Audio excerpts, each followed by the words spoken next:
காசு தானே பாலகா? அம்மா இப்பவும் சொல்லறேன், நான் உனக்கு குடுக்கறேன்.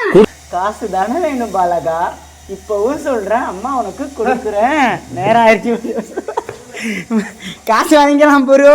தாத்தா இன்னைக்கு நான் குடுத்துட்டேன், நாளைக்கு உனக்கு கொடுப்பா. நீ வாங்கிட்டு போ பாலகா, அவசரப்படாத. எத்தனை நாள்? 3ஆம் தேதியில இருந்தா?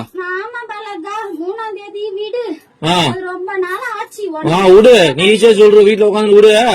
நான் போய் பேச்சு வாங்க பணத்துக்கு. நீ ஏன் பதில் சொல்ற? அம்மா நான் சொல்றேன். சொல்ல பதில். என் பொண்ணுக்கு ஆத்தா நான் குடுத்துட்டேன். என் பொண்ணு கையெல்லாம் உன் கைக்கு வந்ததுக்கு அப்புறம் கொடுக்க வேண்டிய இடத்துல குடுத்துக்க பாலகா. எப்ப வரும்? என் பொண்ணு கையில இருந்து பணம் எப்ப நீ வாங்குறியோ அப்ப உன் கைக்கு வந்து சேரும். இது பேர் பதிலா? ஆத்தா நான் சொல்றது அதுதான் அம்மா. என்ன சொல்ற ஆத்தா?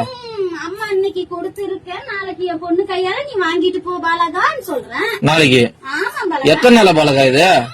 எத்தனை நாளா? இன்னைக்கு தானே சொல்றேன். இத்தனை நாளா? இத்தனை நாள் எங்க போயிருந்த? இத்தனை நாளும் அந்த பதில் சொன்னேன். என்ன சொன்னா குடுக்கறேன்னு. இன்னைக்கு என் பொண்ணுக்கு கொடுத்திருக்கேன், நாளைக்கு நீ வாங்கிட்டு போ பாலகா. உன் பொண்ணு கொடுத்தது உன் பொண்ணு எடுத்து கட்ட சொல்லு முதல்ல. என் பொண்ணு கையில இன்னும் பணமா வந்து சேரல. அப்புறம் கொடுக்க வந்து சீரதான் கொடுத்திருக்கேன் இன்னைக்கு. என் நகையா பவுனா கொடுத்து வச்சுக்கிறியா? நாளைக்கு உன் கையில பணமா வரும் பாலகா. லோனை வாங்கி போட்டு இது ஒரு கதை. லோன் இல்ல, வாங்கின கடனுக்கு தான் எங்க அண்ணனுக்கு நீயே வட்டி கட்டிக்கிட்டு வர. தெரியாதா? கோவிந்த